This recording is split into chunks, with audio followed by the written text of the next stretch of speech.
What's up, everybody? This is Sean from Morning Lifter for another episode of the Strength and Leadership Podcast. I have a jacked and tan guest with me today, Mark Bell, who is an author, podcast host, powerlifter, bodybuilder, inventor, pretty much all-around philosopher as well. He's done it all, and I'm incredibly honored to have you on the show, Mark. I really appreciate it. So, I kind of wanted to get things kicked off with just a basic question. I've watched a lot of your videos and have seen a lot of the things that you've talked about, and you're really, really open with your life and your background and some of the struggles that you've had. And I just wanted to know if you could talk about some of the struggles that you had when you were growing up, the things that you went through in school, and how did that transition you into the weight room? Did you just show up one day, or did you start to feel it drawing to you? How did that whole thing come down? Well, fortunately for me, I had two older brothers that were into lifting, and so I was kind of into whatever they were doing. Both of them were into football, so I was into football. I just wanted to be like my big brothers. So we were all into professional wrestling. We were all watching, Macho Man, Hulk Hogan, Ultimate Warrior, and those guys were big and jacked, and even the Road Warriors before that. Those guys were big and jacked, and we were like, hey, whatever that is, we want to try to figure that out. So that's pretty much how I got started, in the gym. My oldest brother, Mike, was way into it because he was playing football at the time. And so me and my brother, Chris, we followed suit. My dad actually got us a pretty good weight set, Olympic weights, Olympic lifting bar, a squat rack. He got us started, with a lot of that stuff. My brother Chris had he had arthroscopic surgery on both knees when he was probably a teenager or so, and the doctor that he went to happened to be a power lifter. The chiropractor that he went to happened to be a power lifter, and he said the only way you're going to be out of pain is to be strong. And so that kind of kicked off me and my brother Chris, not only lifting but kind of getting a little bit deeper into powerlifting. When did you kind of figure out, as you started lifting, that, hey, I'm pretty good at this, and there's potential for something bigger than just, going to the gym and getting strong? When did you kind of realize, as you were going through this process, that this is something that I could turn into a career of almost? So with being like attracted to it from the beginning and being interested in it, I would lift even when my brothers weren't around. So I just got excited about it. I don't know why, but I enjoyed it. And because I enjoyed it, I ended up doing it frequently. And then there was a particular day where I was, I don't know, maybe like 14 or 15. And I had a couple friends over the house, and they started to lift with me a little bit. And I was like, oh man, like they can't figure out how to bench the bar hardly. They're all uncoordinated. And, my strongest friend, I think, could bench with like 210s on each side. And I was able to bench like 205 or something like that, And so I knew at a very, very young age that that was going to like turn into something. There was also like an incident too that happened where my cousin was over, and it kind of reminds me of the scene from Unbreakable with Bruce Willis, where he keeps adding weights, and he keeps telling his son to back up. He's adding like paint cans and stuff to the side of the bar, and he's able to lift it no matter what they put on there. But Yeah. I think we told my cousin that I could lift like 200 pounds, and my cousin was like, that's impossible.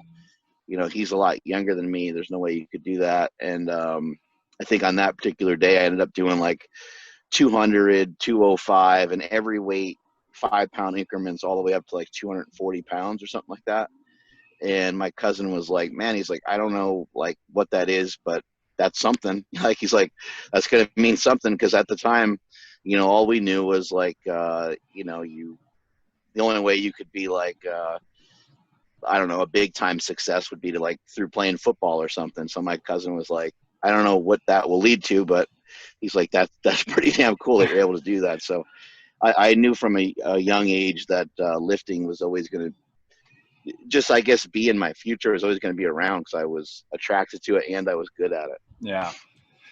So one of the videos that I've seen, at least recently, that I really liked, you were talking about the lessons of the iron, and I really liked the way that you were discussing that, because there's so much that I feel intertwined with my own website and the things that I talk about. My motto is strength and leadership, and I feel like there's a lot of that overlaps with what you have to talk about. So within your own lessons of the iron, you know, when you started training at that early age, you were starting to find out, hey, this is something I'm pretty good at. I'm pretty strong. Uh, was there something that you found out about yourself? Was there a defining moment where you thought, you know, you learned something about yourself that maybe nothing else would have taught? I think the lesson from the weight room is kind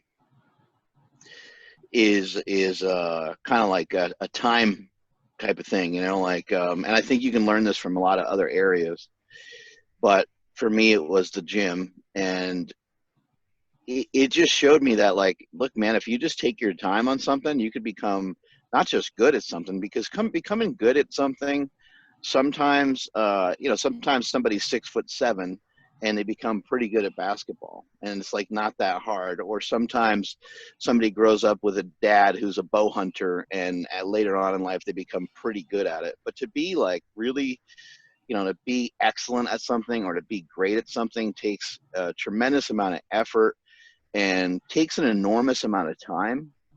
And what I've learned from lifting is that within reason, anyone can become great at just about anything that they're interested in enough. You know, so if you're interested enough in something, the likelihood that you can become really freaking good at it, and probably even noticed as being great for it, is very high. Whether that's being like a physicist, or whether that's being a teacher or a police officer or fireman. I mean, I can't think of where it doesn't apply. So the lessons in the weight room um, were more about, like, if you just do this all the time, you know, the weights don't care about your history. Mm-hmm. The weights don't care about your feelings. It's just very black and white. Did you show up today? Did you do the work? I think you don't see this depicted any better than in something like a deadlift.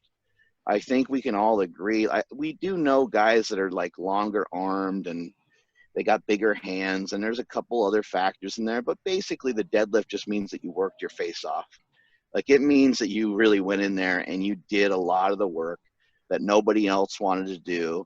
You did the 45-degree back raises. You did the reverse hyperextension. You did the good mornings. You did the leg curls, the glute ham raises. You did all the crap that, like, who wants to build up their back? You can't even see it in the mirror, right? Like, you did all this stuff that, like, nobody else really wanted to spend the time doing. And as a result, you know, you end up becoming really good at this, you know, particular movement. It's kind of the movement that, and you could say that about the squat or the bench as well. I'm just using the deadlift as kind of an example, but you kind of get an idea of, like, man, there's no shortcut to it. You know, you have to put in a lot of time, a lot of effort. Somebody could have great genetics, somebody could take steroids, somebody can have combinations of those things, get there a little quicker than the next guy. But it doesn't matter who the person is. It doesn't matter if it's Ronnie Coleman or Larry Wheels or myself or anybody else uh, that anybody recognizes as have built up some decent amount of strength. Um, it's going to take time, and it might take a decade or two in many of our cases. Yeah, it that is. I heard you say something to that effect about just getting strong. It just everybody wants everything right now. And I guess for myself, one of the biggest lessons that I've learned, especially, I used to play college football too. And so once my playing days were over, I spent, after I'd lost about 100 pounds. I spent the last 10 years just trying to maintain. And then I had made a conscious decision where I decided I wanted to get stronger. And so I got back into powerlifting, but you realize how quickly you don't put the strength back on as fast as you used to when you were younger, and it becomes a process. And so there's definitely something I think that's really, really important, that what you talk about there, and the process, just how you have to think long term about things, Yeah, especially as you get older. martial arts are considered a practice, and I think that the more that we can consider lifting a practice would be great. People Yeah. don't talk enough about trying to like practice the lifting or the practice of lifting weights, period. And do you always have to go in the gym and try to lift more weight? Do you always have to try to do more reps? Not necessarily. That is kind of the goal, but you also just want to like, what's wrong with trying to do the lift better? Yeah. Like the week before you used, let's say you used, 250 pounds, and you were all sporadic with it. You were all over the place, and you got through 3 sets of 3, but you nearly died. What would be wrong with going in the gym and saying, you know what, I'm going to lose the ego side of things because the weights don't care. I'm going to just get to 225 or so, and I'm going to do that better. You'll actually get a lot stronger that way. Right. You can get a lot stronger by using less weight, but doing the lift, I guess you'd say, like more correctly, or more betterist, as I like to say. You do the lift more correctly, or you do the lift with better precision, and you're going to get more out of it. And it's so hard to recognize that, because we just want to slap more weight on there. It's just it's kind of more fun just to put more weight on there. Yeah, that's everybody wants to look good on Instagram, I guess. Uh, Right. uh, and so that kind of leads me into the next question. I love your motto: "Strength is never a weakness. Weakness is never a strength." Where did that come from? How did you come up with it? I was doing a lot of seminars at the time, and as I was going around the country, and as I was talking to a lot of mainly CrossFitters, I was doing powerlifting certification courses for CrossFit. And a lot of these men and women in CrossFit, they were like, I don't know, they kind of sat there with their arms folded, like, what are you going to show me? Like at the time I was 290 pounds, and they're like, what are you going to tell me about fitness, Chubbs, type of thing. And, there was a lot of them, but there was also a lot of people that were very open-minded too. So I don't want to depict that they all just thought knew what they were doing or whatever. But anyway, when I would go around and share information with them, I quickly realized that they didn't really care that much about, bench, squat, deadlift. They didn't care that much about powerlifting. And so I needed to find a way to communicate to them that strength is not going to negatively impact anything that they're doing. You could make an argument that if they overly pursue strength, that they're going to neglect other aspects of their fitness, and their fitness will fall. That makes sense. We see that happen with powerlifters all the time. They chase after strength only, and then because of that, they lose their fitness level. But if you are still practicing some things in fitness, and you're working on your strength at the same time, you can make both things go up quite a bit. So I wanted a way to get a message to them. And I just was in the middle of a seminar one day, and I just said, there's not really an instance where somebody was like, man, I really wish I was a lot weaker when I got diagnosed with cancer. I really wish I was a lot weaker. When I got flown overseas and I fought in Iraq, I wish I was a lot weaker and thinner and more fragile, or when I got into that fight last week, I wish I could have took a little power off those punches, and that the other guy could have, thrown me around Yeah. easier, like Wailed me it's, through the window. yeah, right. Or I wish when I, cracked that baseball, when I smashed a baseball, I wish I didn't hit it so hard that it went out of the park. You know what I mean? Like as I say, strength is never weakness, and being weak is never going to be something that is held in high regard. It's just not. Like strength is something that even when you're a kid and somebody picks up a ball and throws it harder than another kid, everyone kind of takes a step back and they're like, whoa, like that was kind of cool. Or even when you run, remember how fun it was to like race against your friend? Yeah. I don't know, you just do it. You race against your buddy or your cousins or whatever. And I don't think we even recognize that that's a display of strength. Running, jumping, throwing, lifting. We just always kind of refer to lifting as being a form of strength. But then also on the other side of things, we have mental strength.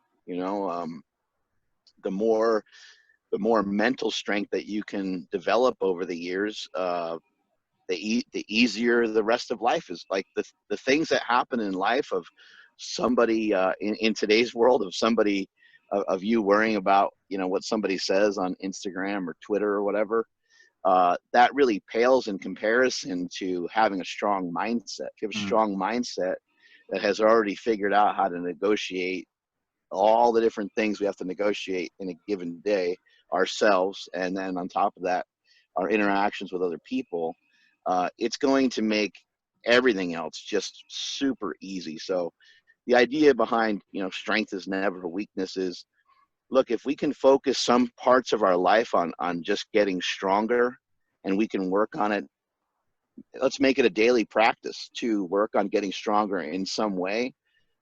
Just like you might make it a daily practice to have some decent nutrition every day. You might make it a daily practice to go for a walk every day. You might make it a daily practice to have some good hygiene every day.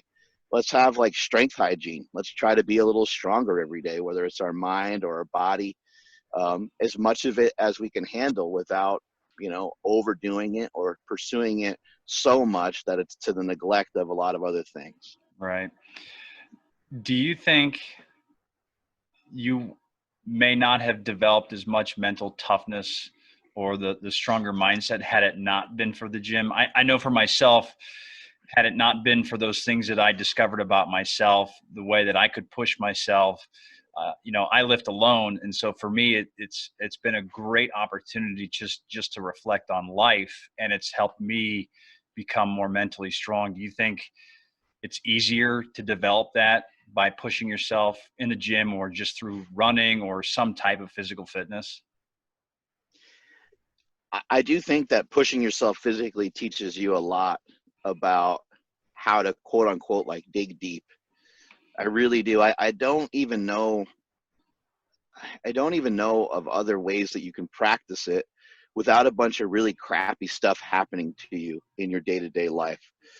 Like if you were abused as a child, or you just grew up in a really volatile home, um, or if you just really went through some hardship or hard times, or it's like I don't want to go through any of those things. I'd rather on my own will put myself through things that I feel are going to be challenging. And because they're so challenging, they kind of put me up against the wall where I'm like, oh man, this is like really, really brutal. This is really tough, but I'm going to work my way through it, rather than like being forced into situations. You're gonna be forced into situations anyway. And so I think physical fitness, the gym, this made up exercise that we do by going to the gym, it's a replacement of like digging ditches, farming, hunting, all the things that we would normally have to do, build a hut, or build make a fire, or like just any of the things that we used to have to do. We don't have to do those things anymore, and so we made up, let's go to the gym and let's burn a bunch of calories, Yeah. like anyway. I also want to add that I think that to some degree, I think that mental toughness is a misconception, and maybe even to some degree, it might be a little drastic saying, but I think even to some degree, I think it's kind of a myth. And what I mean by that is that you played college football, I played some college football, and we might think we're tough, right? But if we don't have any background in like ultimate fighting or MMA or jujitsu or something, you know, you get either one of us on a mat against someone who's really, really good. Yeah. And all of a sudden you see you and I acting like a baby, you know, hey, you know, ease up, ease up. You know, what is that hold? Hey, what are you doing? You know, you're tapping out left and right, and somebody could break you down probably, you know, well enough to where like you're just like, dude, like I freaking had enough. And yes, you could have built some uh you could have inoculated yourself over the years to be able to handle some pain, and so you have a little bit better understanding than the next person. But the point is we could take the toughest UFC fighter ever, we could take a Chuck Liddell or whoever we agree is the toughest UFC fighter ever, fly them over, you know, to where there's some like warfare and drop them off in the middle of a desert with some like, you know, night vision or whatever, and have him try to figure out, you know, how to defeat the enemy or whatever. Right. And he's probably going to be freaking nervous as hell. And then at the same token, you could take the Navy SEAL and lock him in a UFC cage in front of a few thousand people, and he's going to be terrified. So what my point here is that all these things are practices, and you can kind of build up some willpower. You can build up your mindset to understand really this one major concept that I've been trying to pound into people's head, is that you have control, you have agency over how you think about your thoughts, because those are going to be the things that make you scared. So even if you didn't know much from a military standpoint, but you just had a gun, if you just knew how to, even if you just knew how to fire it, you can just say, all right, I don't really know what I'm doing. I'm not sure what the hell is going on, or you're inside that UFC cage. But me being scared and me being worried about this at the moment isn't really going to help me at all. So I need to figure out a way to defend myself against this guy. Me crumbling up into a ball in the corner and crying isn't going to be helpful. So I may as well just give it my best shot. And to me, that's where that degree of, if you want to call it like toughness, that's where that degree of toughness would come in. Are you savvy enough to calm yourself down enough to be calm in the face of something that you really truly are pretty scared about? You know, if we were to check your heart rate's going crazy, and by all accounts it's like, holy crap, you are pretty nervous. But that's where I would say, okay, that guy's got, you know, more mental toughness than the next. But I think a lot of times we have this misconception of, if we can go in and bang around a bunch of weights, that we're all of a sudden mentally tough. I think it goes beyond that. It's, can you gain control over your emotions? To me, that would mean that somebody has some good mental practices and mental toughness. Yeah, it's funny that you bring that up, because I had seen a couple videos that you posted about controlling emotions and how important that is. And another speaker that I listened to, the famous Les Brown, he talked a lot about controlling your emotions. I remember specifically there was a quote. He says, "You need to control your emotions. If you don't, they will use you." And and he's absolutely right on that. And it's so hard sometimes. It's really tough. I think there are some practices in like Stoicism and Buddhism that are really fascinating. So anybody that wants to check into, you know, just on YouTube, look up Stoicism, maybe check into some of the stuff from Ryan Holiday. Another really weird thing to listen to is a guy by the name of Alan Watts. He Oh talks a yeah. lot about Buddhist practices, and his stuff will really trip you out. It's different, but It what I is. like about those things is it teaches you a great lesson of that everything is your interpretation of it. Mm-hmm. So I think it's important that people should know that nothing can make you mad. No one or no thing can make you happy. This is your own interpretation. You know, your wife says "I love you" on your way out. the door and you think that it makes you happy, it's just your interpretation of that. Somebody tells you that you're fat and it quote unquote makes you sad. It's your interpretation of that. And it's going to be what you do with that information that's going to make it so. And it's just so hard. It's so hard to believe that. I think that our brain, I want to say, emits like 60 million bits of information, like per minute or something wild. And we can only handle like 60 bits per minute. And so there's a lot of, I might have some of that information slightly off, but you get the idea that Yeah. the thoughts that are coming into our head through the unconscious and conscious mind are just through the roof, and we can't handle or process all of them. We shrink it all down and we handle some of them, but then the ones that do come in, we associate with an emotion, and we're like, oh, I'm gonna kind of put that one over here. And without emotion, I mean, you can't be emotionless, because then you really just wouldn't make decisions. You know, decisions are highly influenced by your emotions. So it's a really interesting thing, but I think that we can all get better at practicing these things. We can all see how we get thrown off of our game just by having our emotions sway so much one way or the other. Mm-hmm. I like that you were talking about decisions there, because that segues kind of into the next topic that I wanted to discuss, because I think we got about 15 minutes left here. But I had heard you talk about you had envisioned the Sling Shot. If I remember correctly, you said that you were putting on or taking off a t-shirt and you had it at your elbow level, and that's where you envisioned the Sling Shot. Was that something that you had already started, maybe unconsciously, to think about, or was it just a snap decision where you envisioned the product right there in the mirror? You know, how did that come to be? And then did you sit on it for a while, or did you just go right into production? I got a question for you. How often do you think about lifting, and how often have you thought, let's actually take lifting off the table for a minute. How often, you said you lost 100 pounds. Yeah. How often did you think about losing that 100 pounds over the last several years?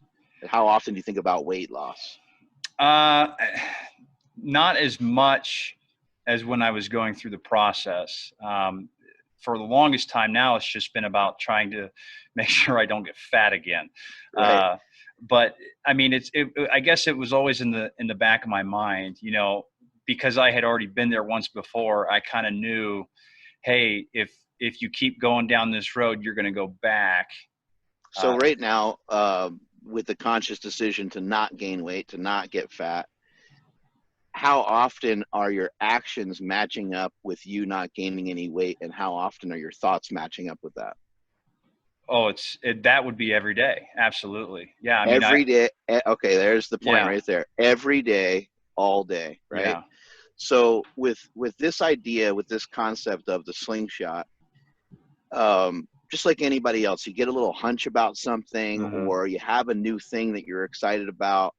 You know, I don't know how it is, you know, in your household, but with me, you know, if I get excited about something, my wife is like, oh my God, like she just wants it to come. She's hoping it comes to an end at one point, you know? But it's because I'm so excited about it. And I'll even tell her, I'll say, hey, I was like, just let me go. Like, just, I know you're not going to be pumped about this thing I'm excited about, really.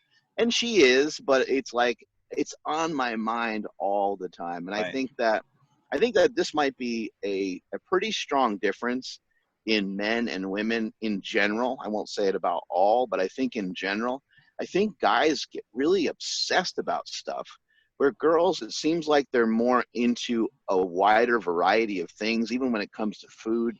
I know a lot of men can eat the same thing every day and they don't care, the same thing at the same time. And women in general kind of seem like they want a little bit more variety kind of scattered out. But the slingshot was on my mind nonstop for years. I was thinking about this idea. I was thinking about this project. And even before that, I've just been obsessed with lifting. I love lifting weights. I love getting stronger.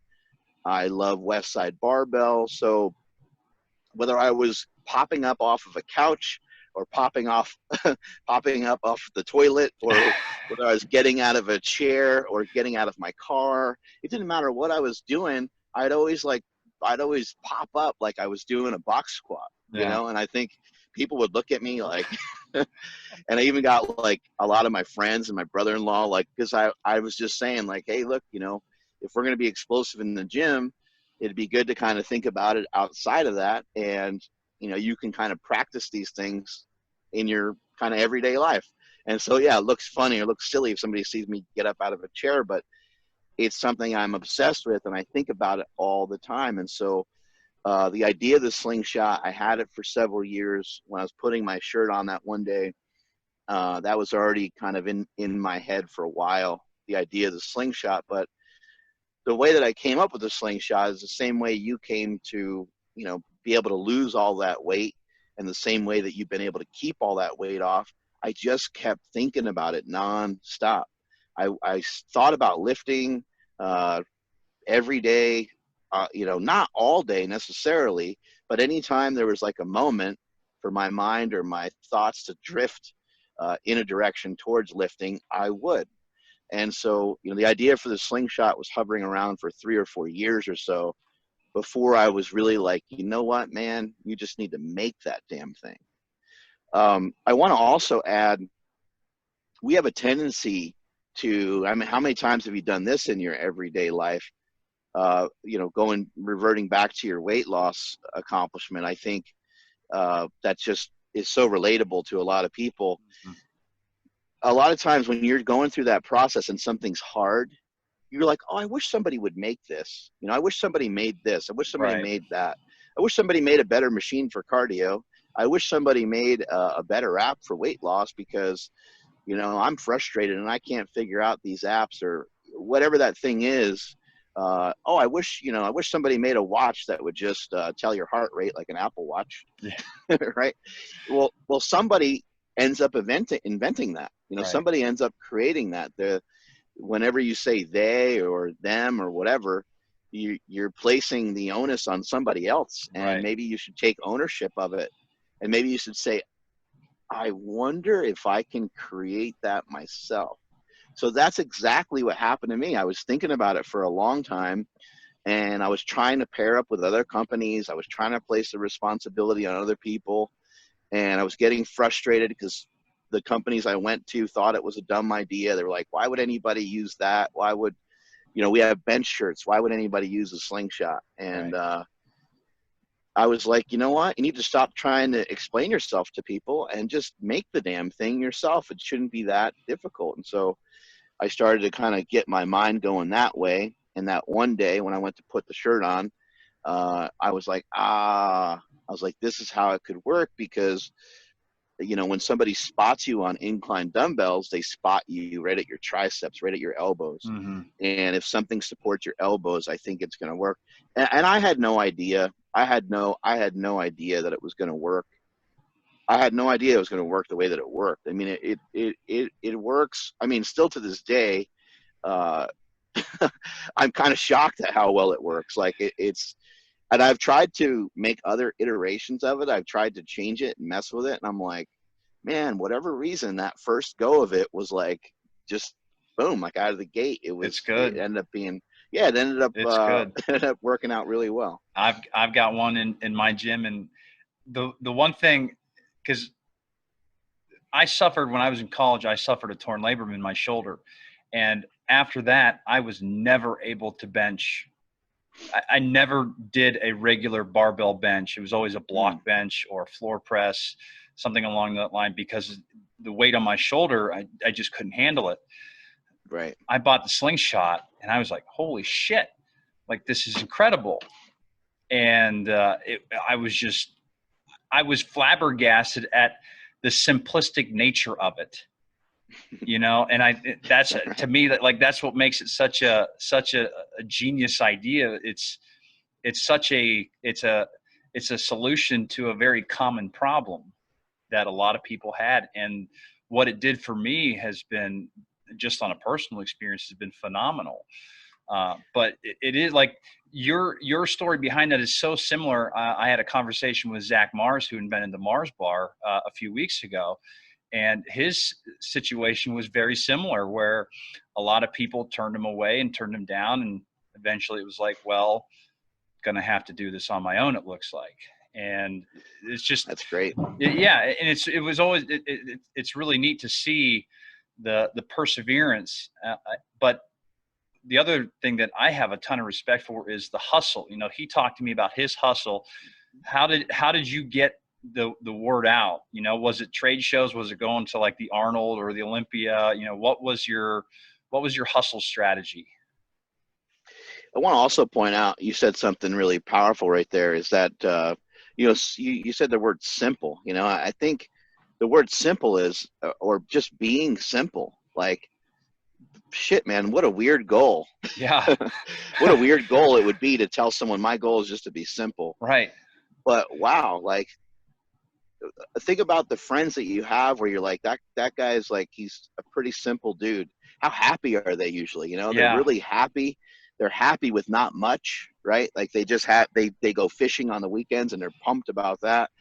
And I think a lot of us would love to emulate people that we sometimes view as simple, because there's not a whole lot of complexity. There's not a lot of layers. There's not a lot to figure out with the person. Right. So I think, being simple is just really massively underrated.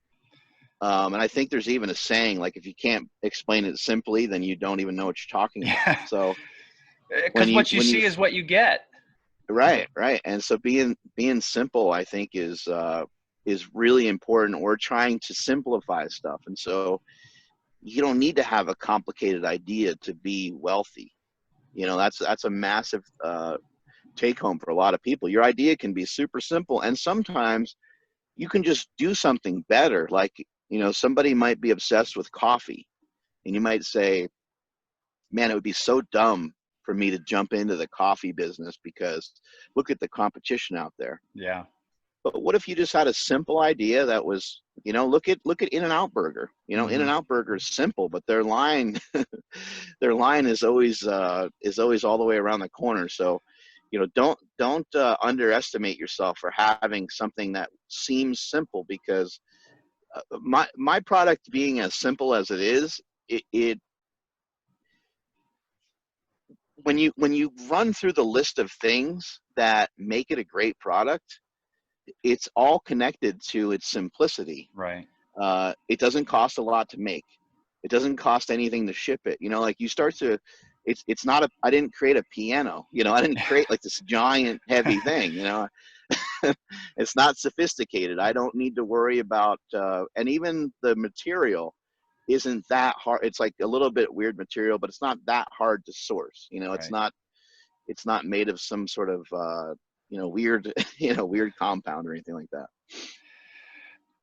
I know we've only got about 5 minutes left, but so can you just kind of briefly describe how did the slingshot kind of transform you into the knee sleeves, the elbow sleeves, your slow expansion of some of the other lines? Yeah. So it was again, it was fairly simple. I was like, okay, I created a product. I invented something. There's a big difference between being an inventor and being a business owner.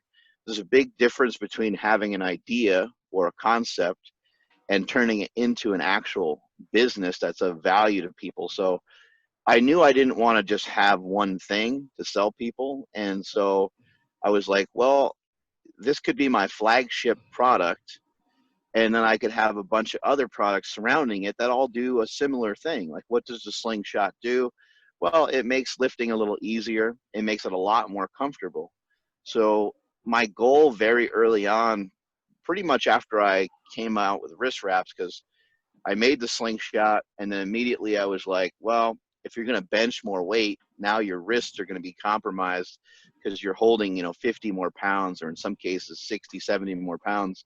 You might need to wrap up the wrist because they're a small joint. So once I made a wrist wrap, then I started becoming obsessed with start to uh, how do I start to take care of the other joints of the body? So I became obsessed with trying to figure out something for, we got the shoulders covered pretty good because of the Sling Shot. And then I Hmm. was like, how do I get the elbows covered? How do I get the knee joint covered? Um, and then more recently, it's been about the hips. I have an invention right now uh, that I think is groundbreaking for the hips and for the lower back. We are coming out with kind of a slingshot version of squat briefs and stuff as well. Oh, that's So nice. yeah, we're trying to basically cover people head to toe. There's a lot of Yeah. people that are in a lot of pain when they go and work out. There's also a lot of people that don't understand how good a pair of elbow sleeves or knee sleeves can feel and how invigorating they can be. Like, just think about this for a moment. Like, if you can pick a song on your way to the gym that puts you in a better mood, how much better of a workout are you going to have? If Right. you're just in a slightly better mood, a lot of times your workouts, go through the roof. So I don't know, the listeners, people listening right now, if they've had, nagging elbow pain or nagging knee pain, but I've had it to the point where it's made me a miserable, grumpy person. Like I mean, you look at me when I was training, when I was in the middle of my powerlifting career, and you'd be like, I'm just going to head the other direction. That guy looks really mad about something. Because I would be infuriated. I'd be kind of halfway pissed off at myself for even having the injury in the first place, and it would be super annoying and super frustrating. So Yeah. anybody who's ever experienced anything like that, you might want to try a knee sleeve or try an elbow sleeve. So yeah, that's where the idea and concept was. How do I just cover people head to toe? I can go Yeah. until about 9 o'clock too, by the way, if you want. Okay. Okay. That's actually perfect. Okay. I appreciate that. Um, well, it's funny that you say that because I actually need to get. I'm waiting for your anniversary to pop out. So congratulations on your anniversary, by the way, for the Yeah, slingshot. So 10 years of slingshot, and it's been fantastic. And I also relate a lot to what you said about your weight loss, because you said that you lost the weight. I'm sure it didn't take you 10 years to lose it, but my story all the time is when people ask me how long it took me to lose 100 pounds, or it's mainly more like 90 pounds, but I always just tell people that it took me 10 years because I still work every day to keep it off, yeah. and it's been about a decade since I've been, I was 330 pounds for a while there. Um, but it's important for people to understand it's a long process. Yes, you could lose 40 pounds or 50 pounds in 2 months, 60 pounds. But that's not really a great way to go about doing it, because you don't really want to just lose weight. You want to release weight and have it never come back again. Right.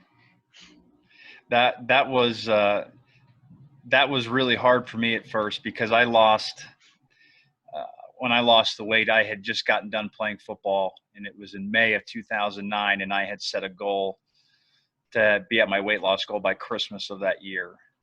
So in 7 months, I had dropped about 90 pounds.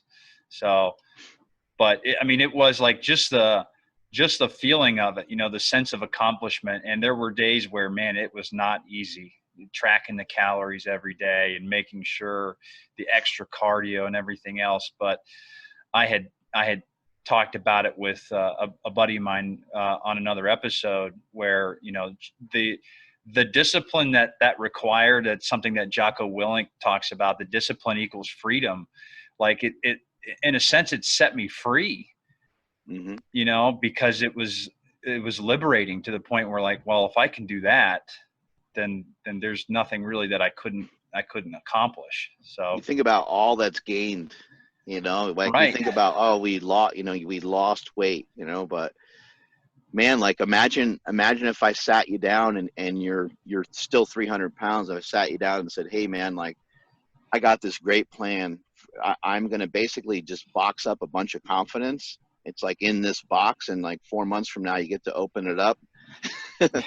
Because that's what you're gaining. You Yeah. gain tons of, in your case, you were an athlete, and you weren't just big and fat, and the same thing is with myself. But a lot of people, when they gain a lot of weight, they also gain all the baggage that comes along with Yeah. that, Right. and all the heartache and all the times they've been made fun of and teased. And they not only have body fat, but in their mind they're fat, and that's tough, because they view themselves, I think a lot of times we end up viewing ourselves, like I viewed myself as being dumb when I was a kid because of my troubles in school. And when you start to label yourself that way, man, it's hard to ever really shake that. Right. It's devastating to try to shake that. And then it's like, shit, man, well, how do you shake it? Well, you shake it by doing and not trying, which is even harder, because you think that you have to try so hard Yeah. to make yourself better, but you don't really need to try. You just need to start to implement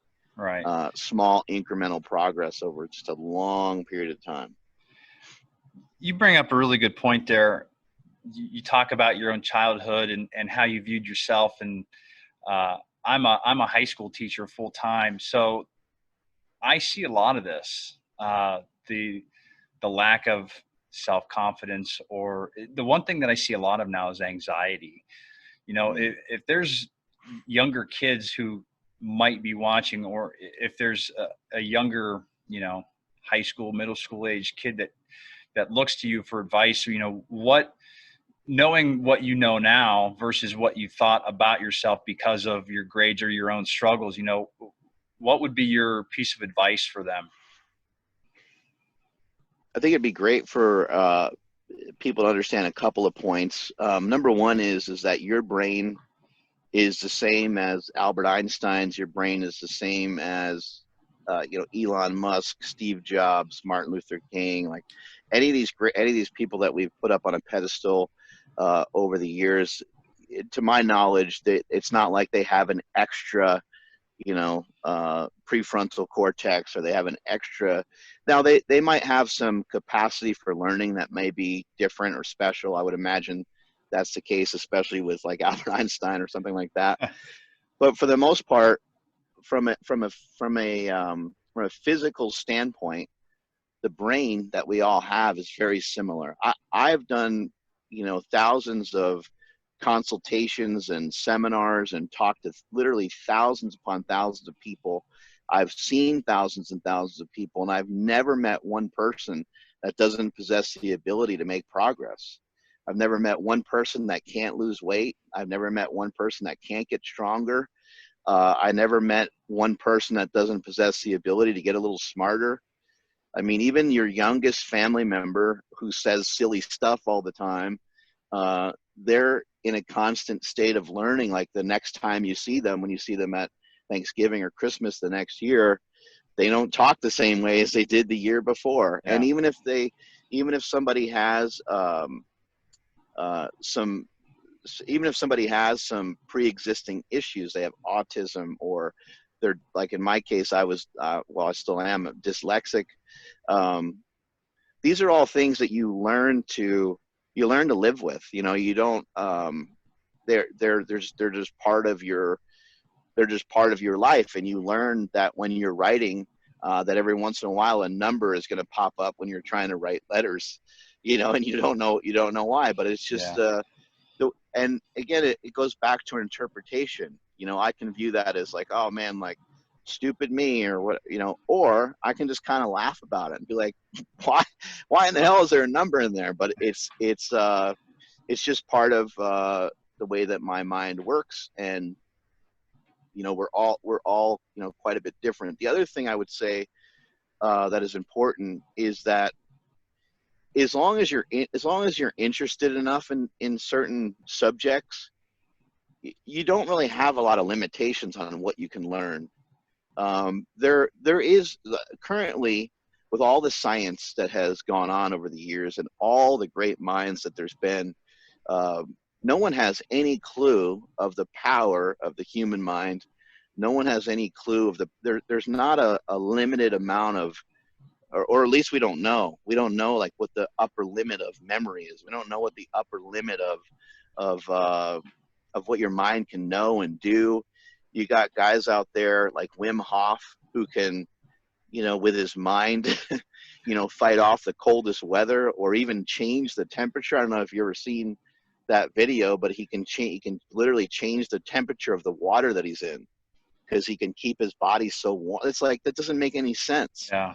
But there's a lot of things that are like that in this world. And the last thing I would say is you need to be educated. You know, so if you struggle in school and you feel like you're dumb and you feel like you're stupid, there's going to be something that you're going to have to do about that at some point. And it doesn't mean that you have to become smart in the traditional sense. You don't necessarily have to be smart in school.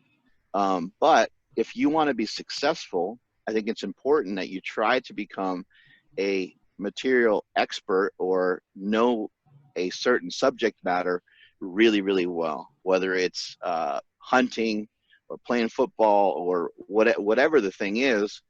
Let's say it's football, and let's just say you're not that gifted at football. Well, maybe you can be a great football coach. Maybe you can be the next Bill Belichick or Yeah. whatever it might be. Maybe you love hunting and you're an instructor, you know, for that or something. But you just look around you. You know, look all around you at your aunts, your uncles, your friends, your parents' friends. Who are these successful people, and what do they do?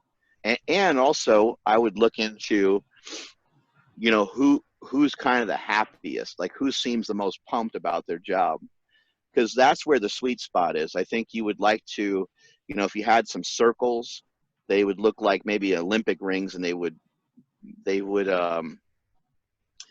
be interlocked, right? Mm-hmm. And you would find a sweet spot between what you're good at, what you're really interested in, and what you could get paid for. You know, those three things, you get those three rings, and then you try to find a sweet spot. And it's like, well, what does it make sense for me to get, you know, paid for? And maybe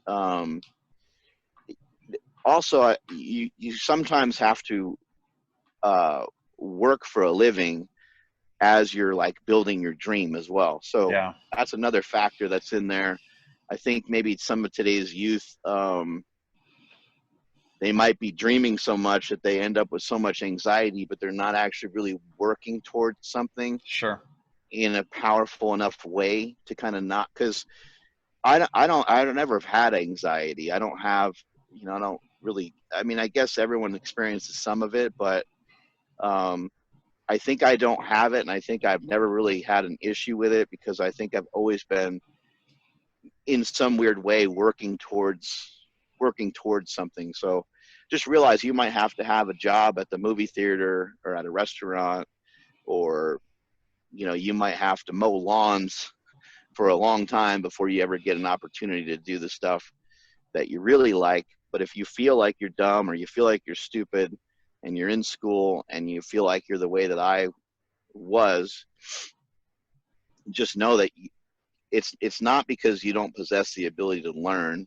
It's that you haven't come across something that you really want to learn bad enough. Right. Because if it's something that you're interested in enough, you'll hang in there for long enough to be able to be smart at it, to be able to be good at it.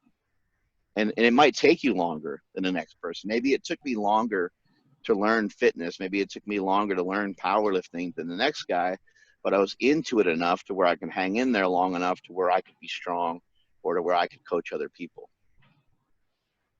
That's good advice. I like that.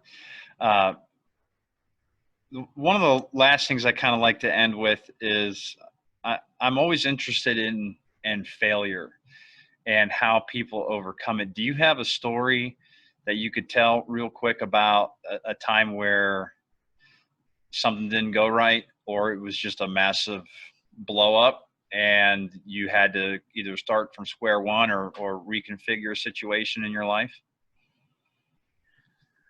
You know, I think that, you know, something to also understand is that all knowledge comes from criticism and conjecture, and a lot of it will come from just this basic idea of trial and error. So everything I've ever done has, like, there's been some failures or setbacks to it. Um, Sometimes they're minor, you know, sometimes they're bigger, but like even just in putting the Sling Shot out to the world, you know, once you create a product then you instantly get a lot of feedback from people, and people tell you what's wrong with the product. We've had knee sleeves in the past that you go to put them on and they ripped. And I was like, that can't be. We've checked all these, you know. Maybe people are trying to put them on over their Olympic lifting shoes or something, you know. And sure enough, I go and check some of them, and about half of them, you know, when you give them a good tug, they rip, even though we thought we checked them pretty thoroughly. But you know, a lot of things like that that happen. So you know, now you know this is years ago, but you end up having, you know, several hundred or maybe even a few thousand knee sleeves out in the world that potentially are going to rip at somebody's next workout, you know. And how do you, you know, how do you come back from that? Well, you just think, you know, how you know, how do you handle a setback like that? Well, you know, getting super worried about it, getting mad about it, those aren't things that fix it. So whenever you have a problem or when you have a setback, you want to think, how do I solve this at the level which the problem exists? How do I get down to the level of where the problem actually is? Okay, people have a problem with their knee sleeves. All right. I think I need to make more knee sleeves that work better. And I think I need to make this right with every single person that bought these knee sleeves. And so that's what we did. And you don't worry about the logistical side of some of these things. Sometimes it's important that when you make a mistake or when you mess up, that you do the best job you can within a reasonable way of kind of putting your hand up and saying, hey, you know what, crap, man, I screwed up. You know, I made a mistake there. And this could be related to anything, but for me, it was, you know, in this particular situation, it was, and we've had many cases like this. We've had many things that have happened like this where, you know, we went to do something and it just blew up in our face. But what happens is it's unbelievable. Once you fix a problem for somebody like that, and once you reach out to them, you don't even understand like how much of a proponent you made that person for your brand, because you had a, you know, rather than looking at like, oh shit, all the knee sleeves are ripping, you can really look at it as, oh, I get another opportunity to talk to my customers. Right. And you could also take that as, hey, you know what? Let me call some of these people and let me see what the deal is. And they'll say, yeah, you know, your knee sleeves ripped. You say, hey, have you ever had any other problems with any of our other products? And they could say, yeah, you're such and such is a piece of shit too. And you can go, holy crap, you know, now, but now you know, right? That's how we gain knowledge. Otherwise, I don't know. And I just keep proceeding forward. And I don't know that, you know, some of the products aren't lasting or something's happening, you know, with the product. So as hard as it is to take criticism and as hard as it is to have, you know, failures, those things have to happen. And I mean, you hear people say you miss 100% of the shots you don't take, and those kinds of things. Go back to what I said earlier, all knowledge. But, you know, I think people think knowledge comes from authorities, authoritative figures, you know, and that's a misconception as well. How many times have doctors been wrong? How many times have scientists been wrong?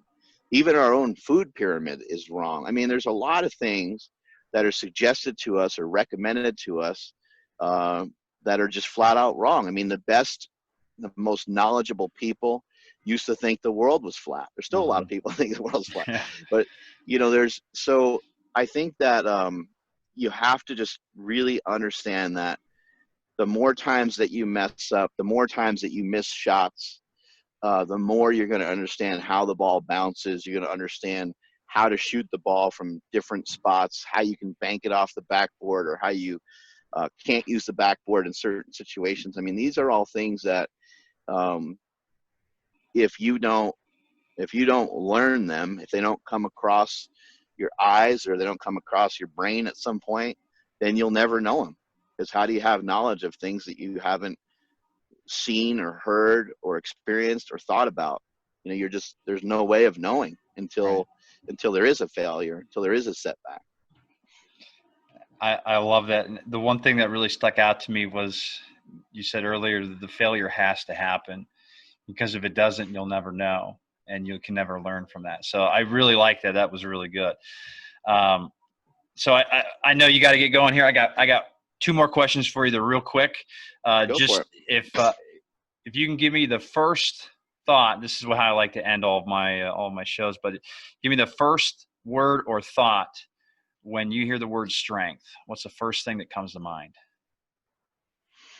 As soon as I hear the word strength, I think about being strong. And for me personally, I'm going to always relate it back to lifting weights. Mm-hmm. Yeah. That's where I'm always going to relate it back to. But if we think of strength, or we think of being strong, what does it mean when somebody can deadlift 1,100 pounds, or what does it mean when somebody can squat 1,000 pounds, or what does it mean when someone can bench 600 pounds?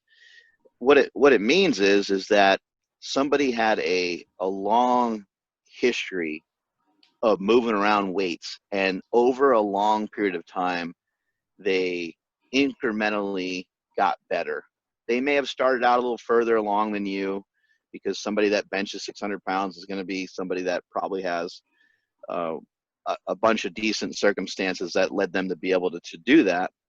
But everything is small, incremental, things that we can take on day to day. So that's what I love so much about strength, the strength game, and being strong in general, is that, again, I've never met anybody that doesn't possess the ability to get stronger. Think about every single person that whether they're 1 year old or whether they're 99 years old.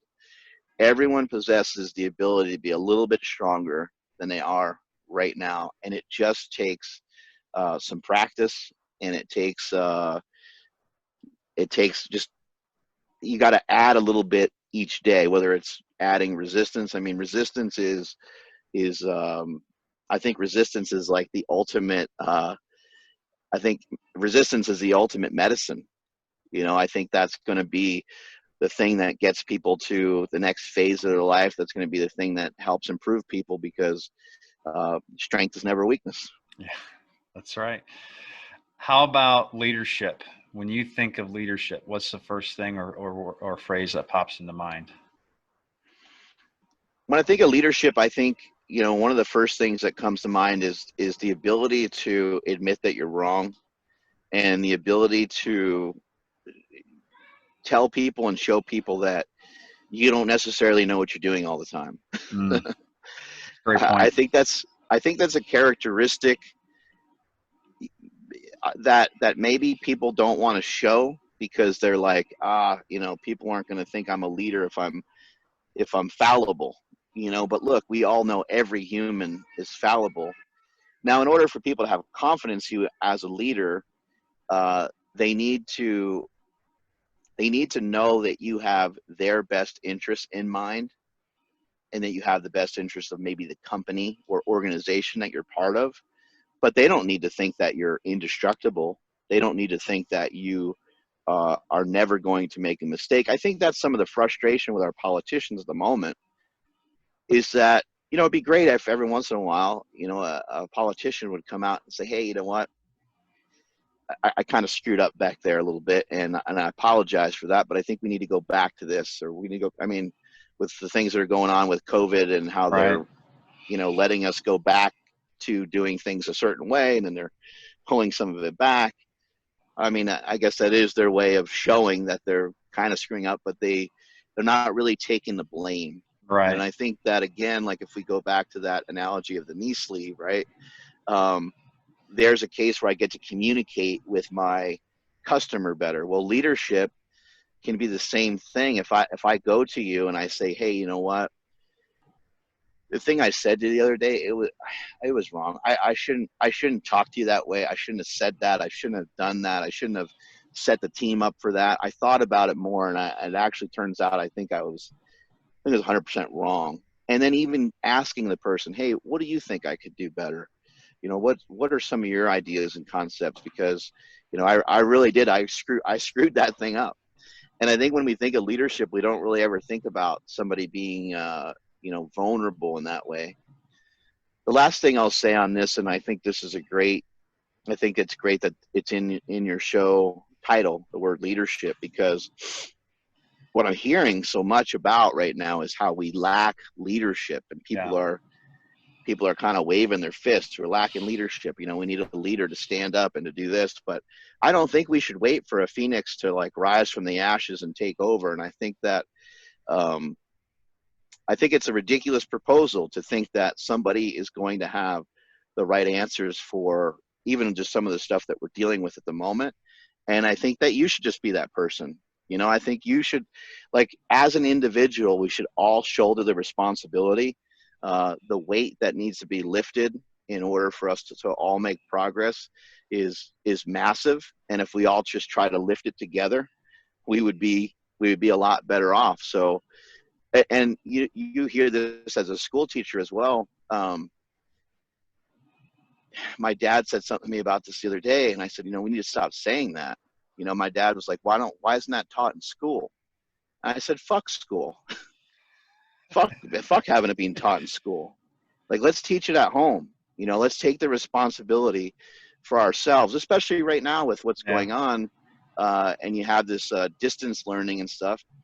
And the thing that's kind of odd about distance learning is I think we can all admit that our school system that has been around for 100 years or so could definitely use a facelift. It can definitely be audited and switched around and optimized in some different ways. There's a lot of things that could be done to probably improve it. But instead of improving it, we're just like, how do we teach all this stuff that we normally taught from home? Right. And it's like, it's completely insane. A lot of But it is still stuck in the 19th century, you know, and yeah, yeah. trying to get kids ready for 21st century life has proven to be a challenge at times. Yeah, and a lot of the things that people say, why isn't that taught in school? And it's like, well, because what you're talking about is like it's usually what's taught in school is, you know, you got your ABCs and your 1, 2, 3s, and you got your history and some of these things. Like, those are things that are they're fairly easy to teach, you know, because you have a curriculum, you have a certain thing that needs to be met. Training, you know, teaching things that are more engaging in thought and criticism and things like that, they just get to be a lot harder to actually teach, Mm-hmm. because now you're like, I don't really know, you know, should we be talking about that? Should we be talking about this? It just gets to be, it gets to be a little bit fuzzy on exactly Yeah. what you should teach, because my thought process is that it would be great to have children be able to learn the things they're most interested in. However, as a school teacher, you can start to immediately think about how difficult that would be, because Steven over here is into this, and this guy is into that, and this girl's into that. And now again, like, we end up with this really wide, which is good. We end up with this wide range of things, but you're trying to teach a class of 20, 30 people, you know, on something similar. But anyway, I think that we need to get rid of some of the dialogue behind, oh, that should be taught in school. Or again, we shouldn't be waiting for another leader to take the responsibility. Just as I mentioned with my own invention, with my with my with my own invention, you know, I was saying, oh, someone should make this, you know, somebody should create this thing. And instead, I eventually just got tired of saying that and realized it was a mistake for me to talk that way. And I do the same thing now with, you know, trying to teach my children certain things. Um, my son is into hunting and fishing, and he's into a bunch of stuff that I don't have any idea about. But the other day, I took him over to my friend's house. My friend has a bulldozer, and my friend has like a metal shop. And so my son went over there and he welded, and he dug some ditches with the bulldozer. And it was awesome, you know, being able to provide that for him and to watch him learn these things that he's really interested in. Meanwhile, he sucks in school, you know, because he's not that interested in a lot of the topics that are going on there. But I just thought to myself, like, you know, I understand that a lot of parents maybe don't have the same amount of time or whatever it might be, but our children are our own responsibility. Stop trying to place that stuff on the teachers and the school systems. The morals and values and the things that you feel are really important, make sure your kids know those things, because I think that's where our future is at. And they are going to be our leaders. And if you teach them how to lead, they're going to be able to do so a lot more effectively than if you're just hoping that it somehow happens magically in school. Yeah. Well, if your son gets good at welding the way the fitness world is going right now, he could start making his own equipment and make a killing. Yeah, isn't that So awesome? Yeah. it's unreal. It's unreal. So, well, Mark, I really appreciate the time, man. Thanks for the conversation. You know, everything that you've done just for the fitness industry, for powerlifting. There's a lot of people that I know. Specifically, I got some college friends. I told them, hey, I'm going to sit down with Mark Bell, and they were very, very excited about that. So there's a lot of Oh, that's people cool. there's a lot of people that you've touched that I'm obviously you're not aware of, but your impact is being felt, man, and everything that you're doing is really, really good. And so your you know, your lessons through the iron, everything that you're doing with the Power Project, with your podcast, with your own videos. I mean, you are, I think, the epitome of what strength and leadership really is. So, you know, I appreciate the time, because you could be doing a lot better things right now than talking to me. But I greatly appreciate the time, man.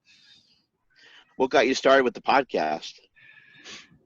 My buddy, actually, I was just writing articles, and he was actually, so when I was in high school, I played in the what was called the Big 33. So it's the best 33 players from Ohio at the time against the best 33 in Pennsylvania. And so I was in the Big 33, and I had a host family, and he was the son to the host family, and we've kept in touch for the last about 16 years now. And Wow. so he actually works for the Department of Defense now, and so he saw the Morning Lifter website and everything else that I started doing with it, and he kind of got a bug, and he said, "What is this?" And I explained it to him, and then he said, "We got to start a podcast." And I was like, I don't know. I don't like the way I sound, and I don't like, you know, looking at my face and, you know, and all that other stuff. And the more I did it, the more comfortable I got. And it just kind of evolved into this strength and leadership podcast, where I thought, okay, maybe I should start reaching out to some people. And so I reached out to some friends of mine that I have on Instagram. I reached out to a buddy of mine, a former teammate. He's going through double testicular cancer. Mm. And I mean, that was powerful. And just he, you know, has a warrior mindset. It's just unbelievable, you know. And so now I'm starting to get a hold of people. You know, I talked to Zach Morris, just some fabulous people I've had a chance to have conversations with. And so for me, it's always just been about trying to get out the message of the the the marriage between what you learn from fitness is you can apply to your everyday life, and how it can impact you. And because it's done so much for me, I decided, okay, I want to start sharing this, and I want to tell other people's stories, uh, and how they've been able to, you know, gain confidence through some form of fitness, and how that's changed and led their life in a positive direction. So it was actually something that I just started to do on the side, and is picking up a little bit. It's my niche is really different. You know, it's not just fitness, or, you know, here's a review on a barbell. You know, it's not. I want to go deeper than that. You know, and so the more I had been listening to you, that's I went for broke, and so I messaged you, and here we are. And never in a million years had I thought, you know, this guy's got 500,000 followers. He's not going to have time for me, and lo and behold, here we are. So, you know, I think that's a testament to your character, and that's Has it something that been fun? oh my gosh, it's been amazing. I'd love to do it again. So it's been, you know, it's been remarkable to just have those conversations and kind of hear a little bit more behind the scenes. So if if you're ever in Ohio, and I'm stuck up here in Northeast Ohio, so I know it might be hard to leave California, but if if you're ever around, let me know. You come to my basement, we'll get a lift in. That would be great. I think it's important that people follow, things that they just find to be fun and interesting. There's so much power in that. Like there Yeah, really is. And so for you, especially with this endeavor of podcasting, I mean, I mentioned earlier, like, diving into like selling coffee, like what a huge responsibility that would be, because there's so much competition. And look at how many people have podcasts. So you would think, yeah, yeah, like who's going to want to hear from me? Why would I?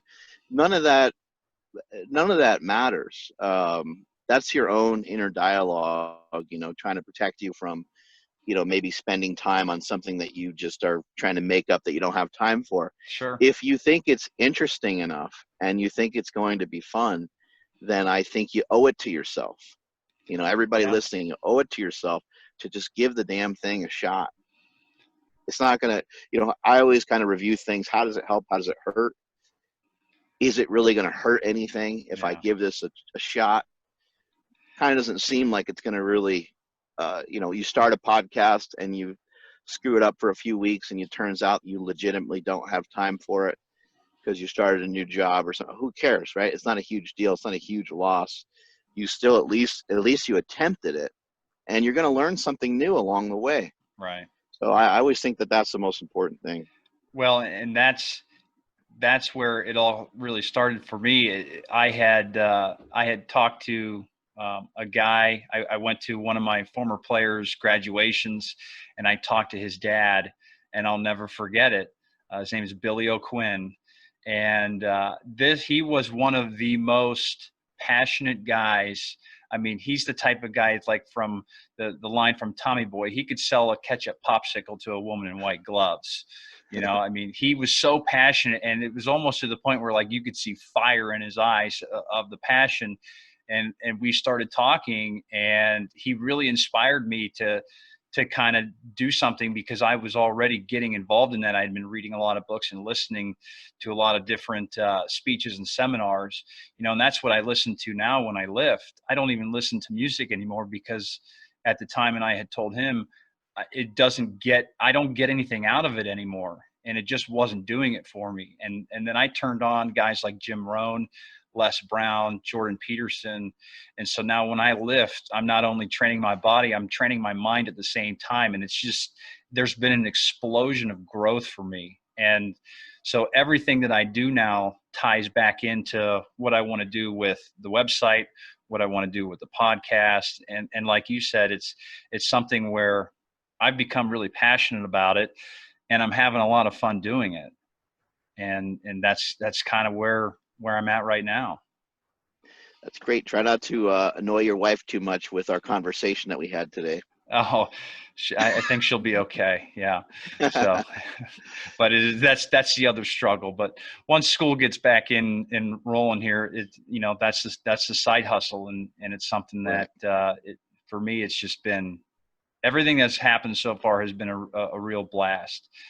And Very cool. but like I said, I'm really thankful, man. I'm thankful for the time, and I've loved following your own successes, and uh, seeing how you're changing the game, man, of fitness. So it's Thank you. I always appreciate it. I fun to appreciate watch. being on the show today. It was great. Yeah, well, I Thank you. appreciate it, man. So I'll let you go, man. Hopefully we can get back together at some point in time, and do this again. Hell yeah. All right, buddy. Hey, thanks a lot, Mark. You have a good day, buddy. You too. Catch you later. All right, thank you.